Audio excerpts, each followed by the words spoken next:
Bakı Şəhər Mədəniyyət Baş İdarəsinin tabeliyində olan 34 nömrəli Uşaq Musiqi Məktəbinin fortepiano ixtisası üzrə müəllimi Afət Məmmədovanın açıq dərsi.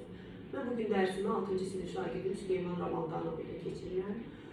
Süleyman, bugün hansı əsərlər üzərində işləyəcəyik, təqdim et.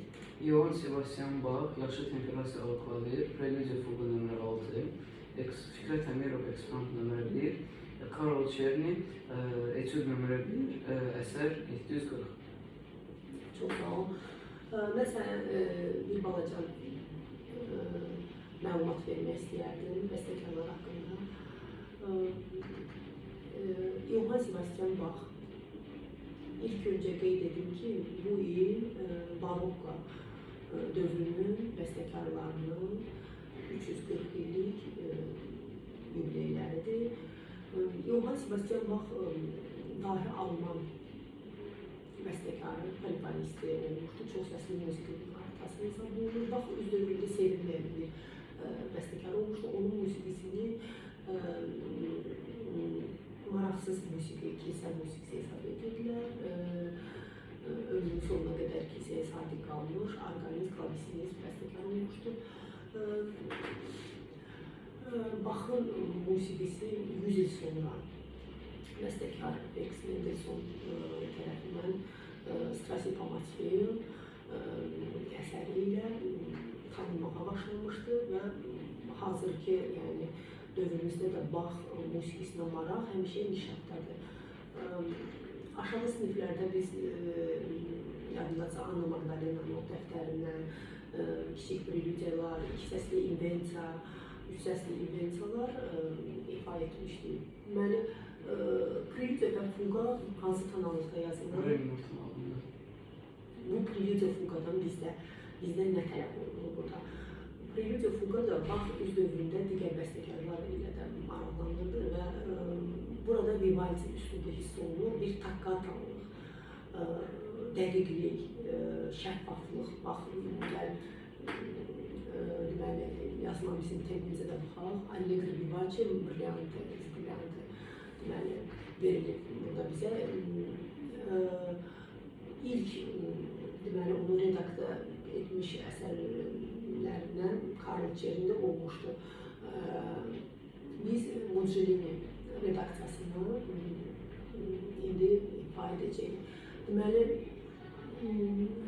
16-lıq səslərlə dalğavari hərəkətlərlə mövzu digər ələ keçirilir.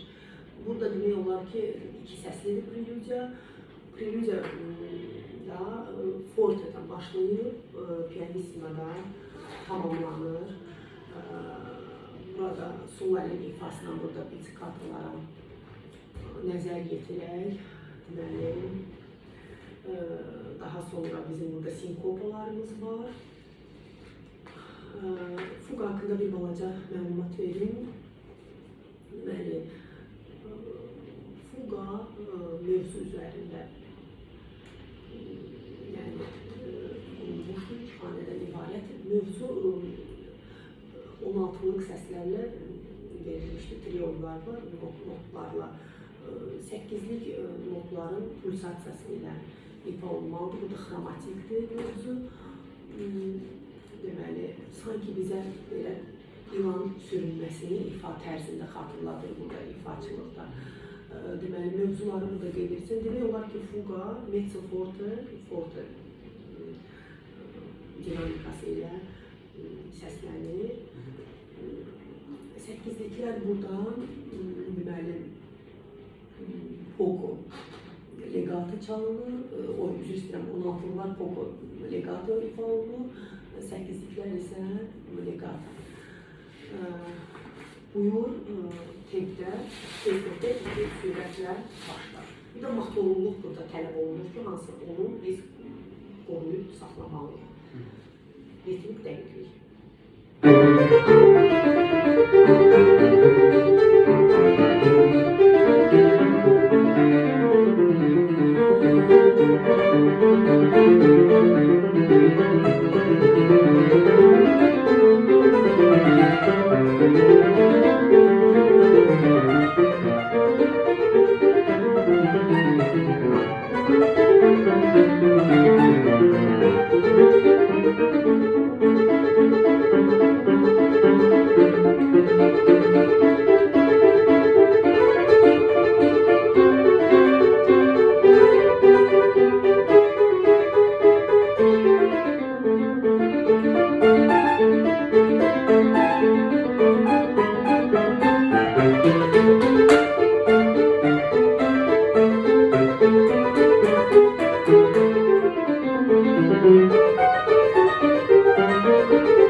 Deməli, bir balaca düzəlişlərdən məsələn danışım ki, burada bəzi düzəlişlər məsələn, burada dəqiq deyildi 8'likləri, yarım səsinin dəqiqliyi ilə, yəni pulsasiyalar normalda onları yerinə etməli, daha parlaqlıq, bax, sənlə yəni ki, gözləyirəm bu əsərdə ifasında 8'liklərin daha parlaqlığı, 16'lıqlar, onların düzülüşü, biz necə onların müxtəlif məşğələlərlə işləyirik, onları yenə də davam elə, sağ əli, sol əli burada yerləri var, hansı ki, daha sonra burada recitativ var.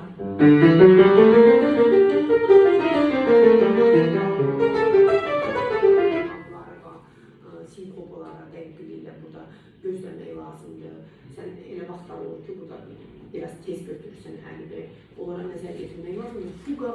Fuqanı mən səndən daha yəni ki, gözləyirdim, preludiyanın davamı onlara. Sən elə bil ki, biraz o səslənməni saxlamadın, sakit başladın, forte səslənməndə də, bax, onlara biraz nəzarət eləmək lazımdır. Mövzuları biraz səndən istəyirdim, biraz qabarlıq göstərəsən, digər səslər kölgədə qalsın. Daha çox onlara işləyəndə nəzər elə.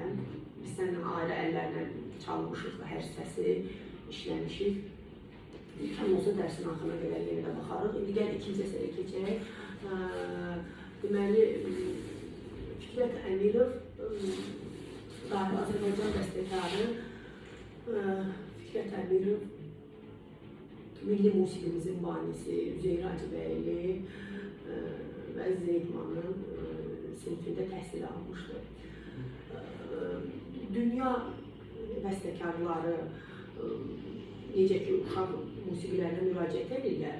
Bizdə də, Azərbaycanda da Fikrət Əmirov da bir bəstəkar olaraq uşaq təbiətindən yəni kənarda qalmamışdır. Uşaqlar üçün çox sayda əsərləri var. İlk aşağı siniflərdə biz yəni uşaq şəkilləri, daha sonra 12 miniatür, oradan sən bir çox əsərləri ifa eləmişsən, aşıq sayağı olmuşdur. İndi biz bəstəkarın iki ekspromptdan ikisini ifa edirik. Bugün ama bir ekspromptu yəni göstərək, hələlik üzərində işləyək. Ümumiyyətlə, eksprompt sözü, Süleyman, nədir bax, eksprompt? Eksprompt bir planlaşdırılmamış bir əsər, improvizasiya olunan bir əsər demək. Bəli, improvizasiya xarakterli bir əsərdir, yəni bədahətən. Yəni bunun musiqisində də, ifa tərzində də özünü hiss edirsən. Tempimiz andante cantabledir. Gəl, başlayalım deməli, əsərin kulminasiya nöqtələri var, burada zirvəsi var, burada fikir versin, burada templər dəyişir. Deməli, Süleyman, burada piumosa,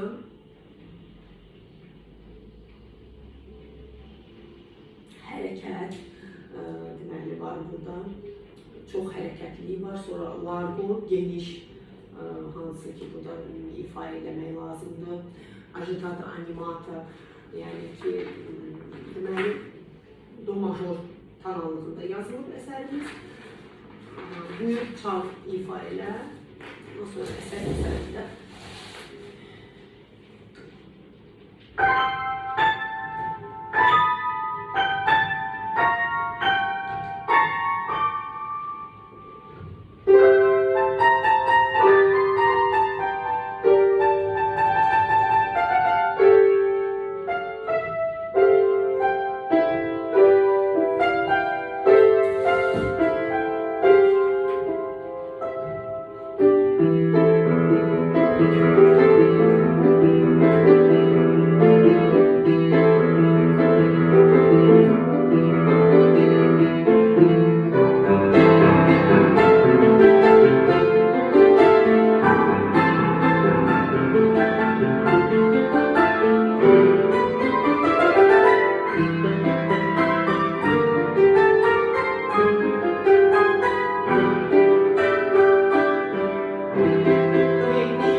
ifandan da bilinir ki, Azərbaycan bəstəkarını ifa edirsən Süleyman. Burada mən istəyərdim ki, bax, mövzulara bir neçə dəfə düzdür, burada toxunuruq, burada hər dəfə sən neynəməlisən? Bax, burada bunlar fərqliliyi sən göstərməlisən, eyni, yəni ifa tərzində olmamalıdır. Ümumilikdə əsəri pis çalmırsan, yaxşı, yəni ki, başa düşmüsən, dərk etmirsən, anlayaraq ifa edirsən əsəri. İstəyərdim burada biraz daha çox nəyə fikir verirsən əsərdə?